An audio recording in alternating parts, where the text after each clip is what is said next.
Okay, guys, I don't know if you've heard of the pot of life, but that pot represents life. And what she's doing right now is a ritual, and she's just going to break the pot, which signifies end of life. So his life has ended. That's what this basically, excuse me, that's what this basically means. So she's crushing the pot to show that, oh, there is no life anymore. And then the wrapper and the mat.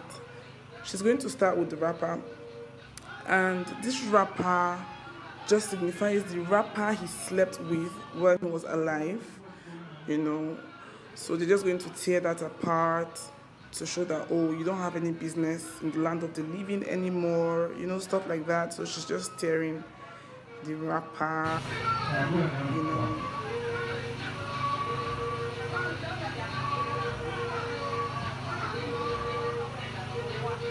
And now the mat.